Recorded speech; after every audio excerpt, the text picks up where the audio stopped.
Righto guys, watching Geek Semo, and today I've just finished Squid Game Season 2, and I did watch Season 1 a long time ago, but I haven't talked about it on the channel, so I want to briefly talk about Season 1, and then we'll go straight on to Series 2, so let's go.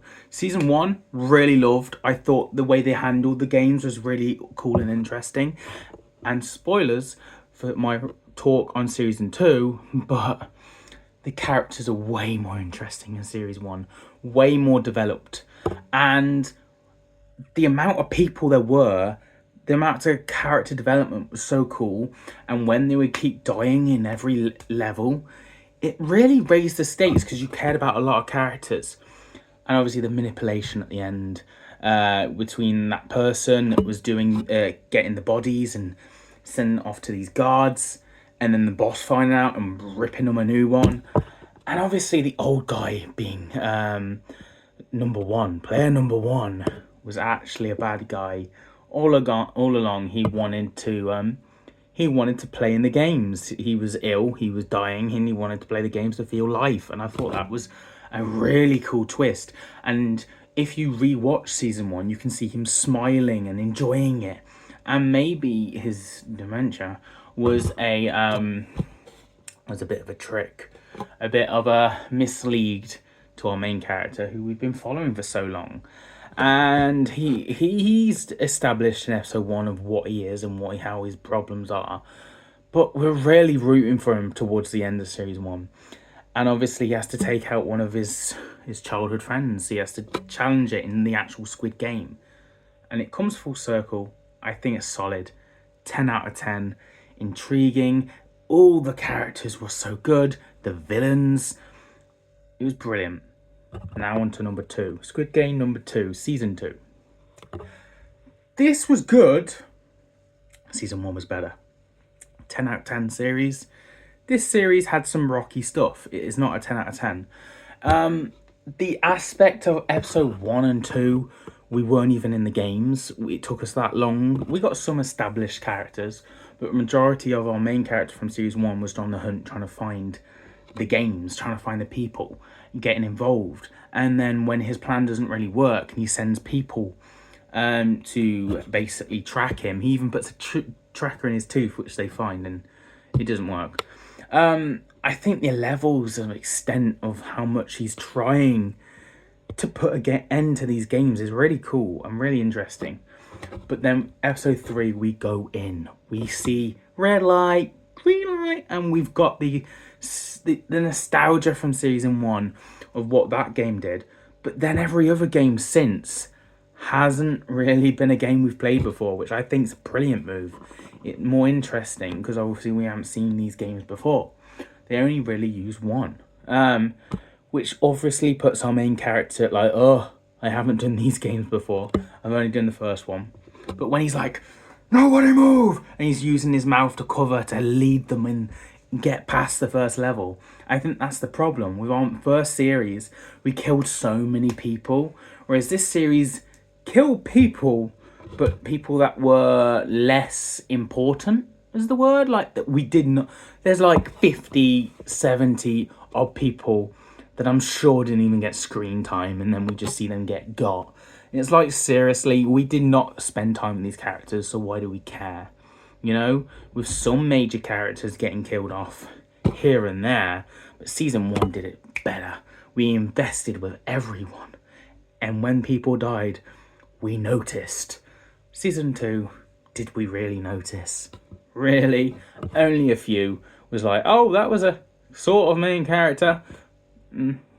But yeah, I think the cool thing about this is, obviously, as it gets on and on, they've changed the rules a bit, which I thought was interesting. Obviously, there is this, if you end the games here, you get to take whatever money you earn from the pot. I think that's real cool. That's a good move. And it just changes it up a bit, makes it a bit more fresh. But the stereotypical of killing people in the night. You had a douchebag who was obsessed with Thanos. What was that all about? He was a twat, and his friend's twat is alive as well. But there was some alright characters in here, but it didn't really invest me as much as Series 1's characters. Not at all, really. Um, you had a trans person who was showing this old lady her transition and maybe coming across that way. So that was a little bit of storytell for her, and being a marine or a soldier of such. And then you had this other guy who was a marine or something. I'm pretty sure he's like a certain soldier. Or was he? I'm pretty sure he was pretending to be one. He just had a tattoo. And when it come to the nitty gritty at the finale, he kind of panicked. He was like, "Oh, I've got to use guns," and so I think he was lying. I think that was very kind of clear. Or yeah, I don't know. Maybe he's a deserter or something. I don't know. We also had a familiar face from our main character, his best friend, come into the games, and he's like, "No!" And then the finale, him and his best friend are shooting it out, and then when it's time to surrender, his best friend gets got, and our main character's just devastated because he's lost a childhood friend, and he's also, this friend's not turned evil on him like the series one. This one was with him to the very end. He was a bit greedy in places, but he was a solid guy, and it was sad. It was sad. That was a death that impacted and made it. And it also makes you go, "Oh my god, what's going to happen next?" Because episode 6, when the attack's happening at night, we need a certain amount of people so we can end the game. Our main character says, "Hide under the beds. When the guards come clear, we attack the guards. We grab their gun," and they do it, and they take them out. And I'm like, "Oh my god, this is different. This is new. Let's go!" And then we're running around, we're taking out the guards, and we've got a team. However, there's one player, and this is my bad. Player number 1. Yet again, like the old man, don't trust player number 1, no matter what. Maybe the third series. Is there another player 1? Do not trust them at all costs. But no, player number 1 was the guy with the black mask, who's the main boss. I did suspect this. I questioned it. I went, "That's that guy, isn't it?" And then as he come on, episode 2 or 3, I was like, "Is it the same guy for the main baddie from series 1? Is it?" I'm not sure, because he's obviously talking about his kid and his wife he needs to get back to. That's what he's doing it for. And I slowly started to believe his story a little bit. And then obviously when they're in that room and they got get numbers out, and he kills that guy just in time, I'm like, maybe he's just had to do that. That's a thing he just had to do. Or maybe he is player number 1's the bad guy as well. I was questioning it. I forgot.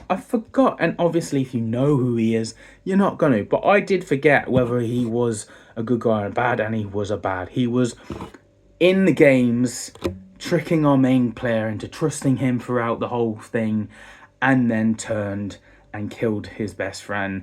And our main character still doesn't know, actually, he's behind that mask yet. So, yeah. Our main character is trapped. The remaining players, the guards have come. You've got that trans actor coming back, ready to attack, and the old woman kind of tells her, "Don't do it." And that brings us all the remaining characters there. The remaining characters that were over there and ran out of ammo, they just got killed. They just got killed for attacking the guards, and I was like, fair play, rightfully so, I guess. But our main character, he's surrounded. What are you going to do with him? You going to throw him back in the games? You going to do anything else? Because obviously if he was any other character, he would have been got as well. So because he's our main character we've been following all this time, obviously he gets some shielding. Reiter shielding, is it? Body armor for Reiter. Obviously we kill him, then what do we do with the rest of the story, you know? What do we do with the rest of the show? So obviously you can't really kill our main character. So obviously he has writing shielding, I guess it's called. I don't know. But yeah, so he's an excuse to not die. But our remaining players, do they continue playing on for Series 3 or do they not? Do we just start from the beginning and add new people in and the old ones mix in and start again? I don't know. But it's interesting. We'll have to wait and see where Series 3 leads us. But yeah, Series 2, 7 out of 10. 10 out of 10 Series 1, 7 out of 10 Series 2. Still, 7 out of 10 still solid. Still a good series. just had some flaws and less character development. That's my thoughts, opinions, guys, on Squid Game. What do you guys think? Let me know down below. Of course, do Marvel, Doctor Who, Rick and Morty, you name it. Space B for Geek. Let me know, join, and subscribe. See you guys soon for video soon. Have a nice day.